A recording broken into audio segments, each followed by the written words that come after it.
Subscribe to my channel Dhule Express News. Subscribe now, press the bell icon and never update from Dhule Express News. Purnima महोत्सव 2019 संपन्न होत असून या संदर्भात यज्ञ पीठाधीश्वर धर्मसम्राट विद्यावाचस्पती श्री श्री 1008 श्री महामंडलेश्वर श्री इंद्रदेवेश्वरानंद सरस्वतीजी महाराज यांच्या सानिध्यात सावखेडा येथे संत श्री इंद्रदेवजी महाराज आश्रम नॅशनल हायवे क्रमांक 6 येथे भव्य गुरुपौर्णिमा महोत्सव 2019 संपन्न होत आहे। या ठिकाणी आरोग्य किसान व्यापार समृद्धी 1008 कुंडीय महायज्ञ तथा श्रीमद भागवत कथेचे आयोजन होत आहे। यात 10 जुलै ते 16 जुलै या सप्ताहात सदर कार्यक्रम धार्मिक कार्यक्रम पार पडत आहे। सदर हा कुंडीय महायज्ञ मोठ्या प्रमाणात पहिल्यांदाच पार पडत असून संपूर्ण महाराष्ट्रातील भाविक या ठिकाणी या 108 कुंडीय महायज्ञाचा लाभ घेणार आहेत। सदर महायज्ञाचे आयोजन हे सर्व जनतेच्या हितासाठी व जनतेच्या आरोग्याचे दृष्टीने सफल व्हावा व जनतेचे आरोग्य निरोगी राहावे या उदात्त हेतूने सदर या महायज्ञाचे आयोजन करण्यात आले आहे, जेणेकरून दुष्काळ सदृश दूर व्हावेत व पाणी पाऊस संपूर्ण महाराष्ट्रात चांगल्या प्रमाणात पडावा, संपूर्ण भारतात चांगल्या प्रमाणात पडावा व किसान व्यापारी जनता ही सुखी राहावी या उदात्त हेतूने यज्ञात महायज्ञ वैज्ञानिक आयुर्वेदिक पद्धतीने सदर यज्ञ पार पडत आहे। या ठिकाणी काशी येथून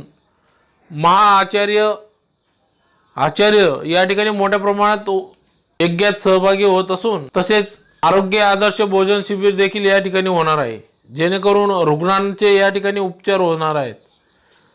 सदर या महायज्ञात सहभागी होण्यासाठी एक दिवसासाठी 1100 रुपये मात्र व मुख्य महाकुंड एक वेळेस आहुती टाकण्यासाठी 5100 रुपये अशा प्रकारे शुल्क आकारले जाणार असून यासाठी भाविकांनी ज्यांना कोणा या महायज्ञात सहभागी व्हायचे असेल त्यांनी या ठिकाणी सदर ही शुल्क भरून सहभागी होता येईल अशी माहिती यावेळेस परम संत श्री श्री 1008 श्री इंद्रदेवेश्वरानंद सरस्वतीजी महाराज यांनी पत्रकार परिषदेत दिली। तसेच या ठिकाणी येणाऱ्या भाविकांसाठी मोफत भागवत कथेचे व दर्शनाचा लाभ होणार असून अनेक विविध प्रकारचे या ठिकाणी आजारही महाराजांच्या सानिध्यातून दूर होणार आहेत। या महायज्ञात एकूण 150 जडीबुटी 300 टन तूप 5 क्विंटल चंदन 50 ते 60 क्विंटल पिंपळाच्या लाकडाचा वापर या ठिकाणी होणार आहे, जेणेकरून या महायज्ञाने संपूर्ण वायुमंडलात हायड्रोजन तयार होऊन पाऊस येण्यास मोठी मदत होणार आहे व शुद्ध ऑक्सिजन जनतेला मिळणार आहे।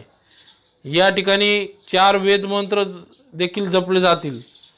तसेच अशा या महायज्ञात लाखोंच्या संख्येने सहभागी होण्याची माहिती यावेळेस पत्रकार परिषदेत संत महाराज यांनी दिली।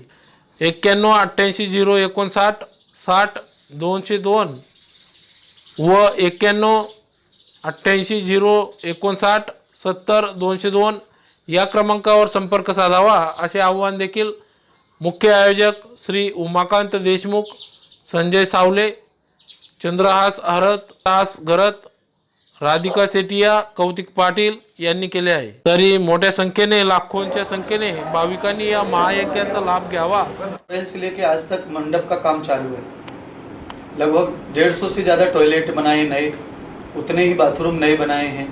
लगभग 100 रूम अटैच बनाए टेंट के। 100 रूम हमारे पास में आरसीसी के पहले से मौजूद हैं और लगभग 32 से 33 हॉल बनाए हैं लोगों को रहने के लिए टेंट के। तो इतनी सुविधा है और 5000 लोग रहेंगे। इतना बड़ा एक मंडप डोम बन रहा है और एक डोम इधर है जो 15000 लोग बैठते कथा सुनते हैं, उसमें भी लोग सोते हैं, रात में रहते हैं। तो इतनी व्यवस्था हमारे पास में है कि 25-30 हज़ार लोग सो सकते, रह सकते, नहा सकते, धो सकते हैं और खाने पीने का कुछ नहीं, कितना भी खा सकते पी सकते, सब सुविधा है। खाली वो चक्र चलता है, लोग आते जाते रहते हैं, सब लोग रुकते नहीं। रुकने वाले जो भाविक संख्या है वो 1000-2000 लोग रहते हैं जो रात को रुकते, बाकी लोग आते जाते रोज।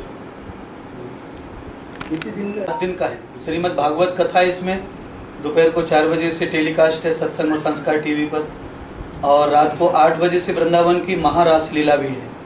बड़ा आयोजन रासलीला का पहली बार हो रहा है, वो भी महाराष्ट्र में। तो बड़ी मंडली वृंदावन की नामी जो है वो आ रही है। मैं जो कथा सुनाऊंगा उसी कथा को वो दर्शन कराएंगे, लीला दिखाएंगे। और 2010 में ही निर्माण हो गया था गौशाला का, उसी साल से गुरु पूर्णिमा यहाँ हो रही है। मकान नहीं था, यहाँ मंडप डालते थे, वाटर प्रूफ और करते थे। 1 साल के बाद में 11 में मकान बन गया था मेरा रहने का, गौशाला बन गई थी।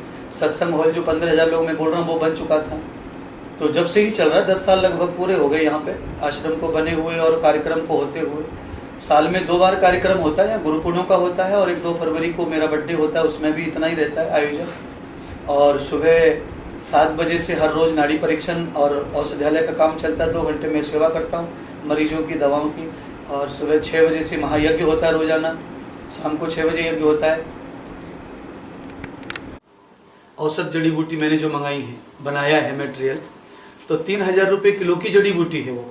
और एक आदमी 9 किलो से 10 किलो चढ़ाएगा, 1,000 आहुति करेगा सुबह 8 बजे से 1 बजे तक। इतने आवर्तन होंगे श्री के और धन कुबेर का, धनवंतरी का, और चारों वेदों के मंत्र हैं। तो ये इस प्रकार का अनुष्ठान है कि 1,000 आहुति मंत्र बोले जा रहे हैं और आपको चढ़ाते रहना है। और 3 हाथों में 3 उंगलियों में हम लेते हैं औषधि, इतना चढ़ाते हैं।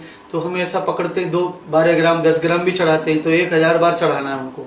तो 1,000 बार का कितने ग्राम होता है उस हिसाब से हमने हिसाब लगाया। 10 किलो एक आदमी चढ़ा देता है उसमें, और कम से कम 5 लीटर घी चढ़ा देता है। तो ये 1300 रुपये लीटर घी है गाय का। ये स्पेशल घी है, बिल्कुल कैंसर के लिए काम करता है। स्पेशल गाय रहती है कांकरेज नाम की, उसका घी है। तो राजस्थान में से जमा करके मंगाया है वो, तो वो अलग घी है। और औषधियाँ जो कर्नाटक, आंध्रा, वहाँ से मंगाई हैं, और वो पतंजलि में जाके पिसवाया है उसको, वहाँ पैकिंग करवा के ला के फिर ला रहे हैं। ऐसा है, वो सब जो है वैज्ञानिक है पूरा, उसमें कोई ऐसे वायरस और वो नहीं जा सकता है। बहुत अलग से आ रहा पैकिंग होके। आधा किलो की पैकिंग में है, बड़ी पैकिंग में भी नहीं है, वो सील ना जाए, उसको जंतु ना लग जाए, उस प्रकार की सुरक्षा के साथ है वो सब चीज़ें। कहा एक दिन का 11,000 रुपये है शुल्क, एक दिन का 11,000 रुपये में खर्चा 30,000 रुपये का हो रहा है सामने। तो 11,000 रुपये लोग दे पा रहे हैं, थोड़ा 30,000 नहीं दे पाते सब लोग। और बीमार गरीब भी हैं, और सब लोग हैं गरीब अमीर, सब लोगों को मैं चाहता हूँ सब लोग इसमें शामिल हो जाए। तो और कुछ लोग ऐसे हैं जो कैंसर से पीड़ित हैं, जिनका इलाज यहाँ चल रहा था, वो उनका अनुष्ठान जैसा 3 दिन का आरोग्य का स्पेशल औषधि है कैंसर की, उनके 50,000 रुपये उनका खर्चा है। तो उनका खर्चा जाता है 1,10,20,000 तक, तो 50 उनका लिया है। जो 7 दिन पूरा करते हैं कि उनको 1 लाख रुपये खर्चा है, उनका खर्चा 2 लाख जाता है।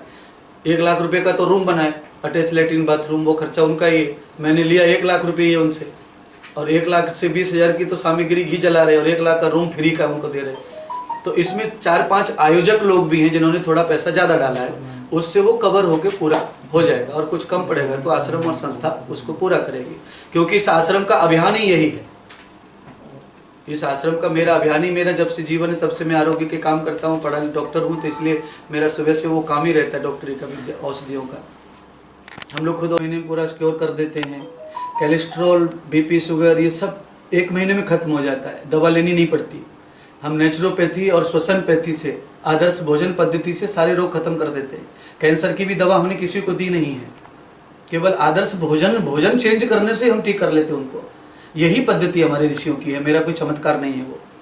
तो ऋषियों का जो ज्ञान है उसको ही मैं प्रस्तुत कर रहा हूँ, समाज में दे रहा हूँ। समाज भूल गया है उसको, और एलोपैथी और आयुर्वेदिक दवाओं पे विश्वास बैठता है। तो आयुर्वेद का जो विषय है वो दवाओं का, वो आहार में आता है। तो हम उस आहार को दवा के रूप में न दे करके नेचुरल औषधि ग्रहण करते हैं, तो हम पूरे के पूरे उससे पूरे पवित्र हो जाते हैं शरीर से। तो आहार शुद्धो सत्व शुद्धो, सत्व शुद्धो ध्रुवो स्मृति। पतंजलि ऋषि कहते हैं कि आहार शुद्ध होगा तो शरीर और बुद्धि मन सब शुद्ध हो जाएंगे। फिर न बुद्धि में रोग रहेगा, न मन में, न शरीर में। आहार से रोग आते हैं, और आहार से रोगों का गमन, आहार से रोग जाते हैं। तो हम आहार के रूप में दवाइयाँ लेते हैं तो रोग चला जाता है, और उल्टा पुल्टा खाते हैं तो रोग आ जाता है। तो आहार ही हमारे जीवन का सबसे विशेष है, इसीलिए आहार को ही हम लोग ज़्यादा बढ़ावा देते हैं। आहार कैसा करना चाहिए, कितना करना चाहिए, कैसे खाना चाहिए। मैं हमेशा कहता हूँ कि आंतों में दांत नहीं होते, आंतों में दांत नहीं होते, चबा के खाओ। आते तो वैसी है, आप ऐसे जो कुछ लोग जल्दी जल्दी लपड़क लेते, खा लेते उल्टा पुल्टा, चबाते नहीं बिल्कुल भी, तो फिर आंतों में तो कुछ होता नहीं है, वो कैसे चबाएगी, वो कैसे मंथन करे उसका प्रयोग, तो उससे क्या होता है, पेट फूलने लगता है, पेट बड़ा होने लगता है, फिर उससे बादी होने लगती है, फिर गैस बनने लगती है, फिर खून गाढ़ा हो जाता है, फिर चौकअप होने लगती है नलियाँ, फिर बवासीर हो जाता है, पाइल्स हो जाता है, फिर माथा दुखता है, अटैक आ जाता है, पैरालाइज हो जाता है। ये सारी बीमारी भोजन की वजह से धीरे धीरे होती है। तो उनको रोका जा सकता है आहार से। कच्चा खाइए और सच्चे रहिए, कम खाइए और कम से कम खाइए, एक समय खाइए, दिन भर भूखे रहिए, और जितना भूखा रहेंगे उतना ज़्यादा जिएंगे। 1000 बरस तक ऋषि मुनि जीते थे, वो रोटी सब्जी खिचड़ी खाते नहीं थे, वो तो जंगलों में रहते थे, वहाँ था ही नहीं कुछ, इसलिए स्वस्थ रहते थे। तो खिचड़ी दाल चावल जो है वो बीमारी है सबसे बड़ी, तो उसको कम खाएं, शाम को खाएं, और दिन भर जो है कच्चा खाएं। जब तक सूर्य नारायण है, अग्नि जब तक समाज में है, तब तक कच्चा खाइए, सलाद खाइए, फल खाइए, और फिर आप स्वस्थ हो जाएंगे। कोई भी शरीर में बीमारी है 60 दिन में निकल जाती है, चाहे कैंसर क्यों ना हो। ये हमारा चैलेंज है। गोली खाए जा रहे, 35-40 रुपए की एक गोली आती शुगर की, एक बीपी की आती है 18-20 रुपए की, उसके साथ एक उसकी आती है एसिडिटी रोकने के साथ में, वो 15 रुपए की आती है। इतना डोज एक आदमी एक बार लेता है, फिर दोपहर को अलग, शाम को अलग। इतनी गोली तो उनकी चल रही है जो बिल्कुल अच्छे दिखते हैं, चालू फिलू। आप में से भी कई लोग ऐसे हैं, तो वो प्रॉब्लम है। तो वो कैसे ठीक हो सकता है, तो वो यहाँ इंद्रदेव महाराज के यहाँ पास आके थोड़ा उपदेश लेके अपनी दिनचर्या जीवनचर्या को बदलकर सब अच्छा हो सकता है। दवाई खाने की ज़्यादा जरूरत नहीं है, खाली संयम करना खाने पीने पर, और वो खाना है जो परमात्मा और कुदरत दे रही है हमको। बस उसको गैस का चूल्हा लगना नहीं चाहिए, बस इतना फर्क है। उनको त्यागी बोलते हैं, जो शिवजी वाला लगाते हैं वो शैव होते हैं। तो वो 9 अखाड़े, उसमें से सबसे बड़ा अखाड़ा जूना अखाड़ा, दूसरे नंबर का निरंजनी अखाड़ा है। निरंजनी अखाड़ा ऐसा है जिसमें ब्राह्मणों को ही संन्यास मिलता है, तो वो मेरा अखाड़ा है। पहले से मैं वैदिक हूँ, मेरी पढ़ाई लिखाई जो है आर्ष पद्धति से हुई है गुरुकुल में, और मेरी पढ़ाई बहुत दिन हो गए पढ़ाई करते हुए, मुझे 32 साल तो कथा सुनाते हो गए, समझिए। इंदिरा गांधी से मुझे पुरस्कार मिला है, मॉरिशस राष्ट्रपति का मुझे पुरस्कार मिला है संस्कृत में। तो ये सब चीज़ें मुझे मिल चुकी है बचपन में ही सब। तो उसके बाद ही मैं ये कथा वगैरह जो है कर रहा हूँ, 9 साल की उम्र से कथा कर रहा हूँ। 32 वर्ष पूरे हो गए मुझे कथा करते करते, और पढ़ते लिखते भी साथ साथ में। और मेरा जन्म मथुरा में हुआ है। महाराष्ट्र को कर्म क्षेत्र के रूप में मैंने चुना है। मैंने पूरे देश का भ्रमण किया, 23 देशों का और भी भ्रमण किया बचपन में। उसके बाद मुझे जो चीज़ लगी वहाँ पे मैं ठहरा। गुजरात में था, गुजरात से महाराष्ट्र में आया। महाराष्ट्र को जब मैंने देखा कि महाराष्ट्र ये मांस में डूबा हुआ, मांस मटन महाराष्ट्र में ज़्यादा था, मांसाहारी लोग ज़्यादा हैं यहाँ, सभी समाज के लोग मांस खाते हैं, यानी ब्राह्मण तक, कोंकणी सब ब्राह्मण मांस खाते हैं। 500 किलोमीटर का महाराष्ट्र पूरा मांस खाता है। तो वो मैंने देखा कथाओं में, प्रचार में, घर घर गया, दीक्षा दी, तब समझ में आया कि इतने खानदान ऊंचे पर मांसाहार है, देवी देवताओं पे भी चढ़ाते हैं। तो मुझे लगा कि मुझे यहाँ रुकना चाहिए और ये मांसाहार मुझे रोकना चाहिए। शराब पीना, मांस खाना, गुटखा खाना सबसे ज़्यादा पूरे देश में महाराष्ट्र में है। तो उसे रोकने के लिए मैंने कर्मठ यहाँ पे लिया है। नहीं तो इतनी जगह सुंदर पे मैं पैदा हुआ हूँ, और वहाँ पे हेरे गहरे नत्थु खेरे बड़े हो जाते महात्मा। मैं तो पहले से पढ़ा लिखा हूँ, मैंने बहुत परिश्रम किया यहाँ रह के जमना। साधु के रूप में महाराष्ट्र में रहना और बड़ा होना, पूरे विश्व में जाना बहुत कठिन है, क्योंकि यहाँ की संस्कृति अलग है और दूसरे उत्तर भारत की संस्कृति अलग है। वहाँ साधु संतों की बहुत मान्यता है, इधर बहुत कम मान्यता है। यहाँ पर नेता और पुढ़ारियों की ज़्यादा जय जयकार है, साधु संत की कम है। पर वो मैं अपने बल पे हूँ, ताकतवर हूँ, इसलिए जीत बोला हूँ, और सब काम भी किए। लगभग 20 लाख लोगों का मांस मैंने छुड़ा दिया, 20 लाख लोगों का। 3 लाख लोगों को घर में यज्ञ करना शुरू कर दिया। 3 लाख लोगों में घर में यज्ञ होता महाराष्ट्र में रोज सुबह। इतने लाख लोगों का मैंने मांस छुड़ाया। ये आश्रम बनाया है, ये गांव के गांव मैंने मांसाहारी से मुक्त कर दिए, शाकाहारी कर दिए। तो ही ये जगह मैंने ली तो बनाया यहाँ पे। तो उसके ही मेरा अभियान है। सबसे पहले शाकाहार हो जाए, उसके बाद भक्ति। शाकाहार होगा तो परमात्मा को मुंह दिखाएंगे, क्योंकि भगवान ने हमको चुष्य पदार्थ के लिए मुंह बनाया है। हम जीभ से पानी नहीं पीते, हम होठों से पानी पीते हैं। और जो होठों से पानी पीता है वो मांसाहारी नहीं होता है, इसका प्रमाण शास्त्र है, विज्ञान है। और जो जीभ से चाट के पानी पीते हैं वो शाकाहारी नहीं होते, वो मांसाहारी होते हैं। इसीलिए मनुष्य को मांसाहार नहीं करना चाहिए, चाहे वो मुसलमान हो, क्रिश्चियन हो, जैन हो, बौद्ध हो, हिंदू हो।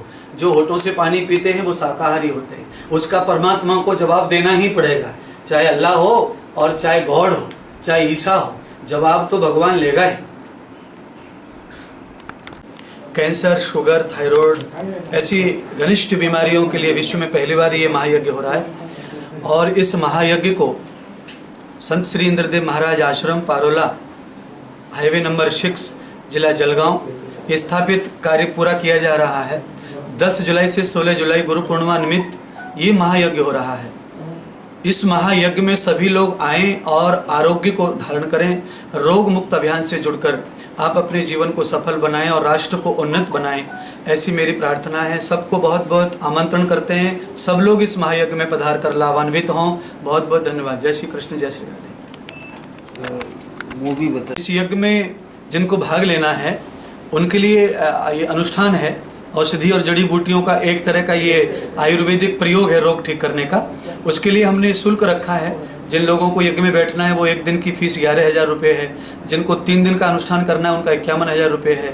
और जिनको 7 दिन यहाँ रहना है और यज्ञ करना उनको 1,11,000 रुपये का शुल्क है। और जो लोग इस यज्ञ में ऐसे ही आना चाहते हैं उनके लिए रहना खाना सारी चीज़ें निःशुल्क हैं, कोई शुल्क नहीं है। सबके लिए सुविधा यहाँ है, रहने की, खाने की, कथा सुनने की, क्योंकि यहाँ कथा है, रासलीला है और सुबह आदर्श शिविर है और 8 से 1 यज्ञ है। 4 बजे से 7 बजे तक कथा है और 8 बजे से 11 बजे तक रासलीला है और 2 बार भोजन प्रसादी सब सुविधा आपको उपलब्ध है। आप इसमें भाग लें और नहीं भी आप भाग ले सकते तो आप इसमें आकर के सम्मिलित होकर के पुण्य के भागी बने। Subscribe to my channel Dhude Express News. Subscribe now, press the bell icon and never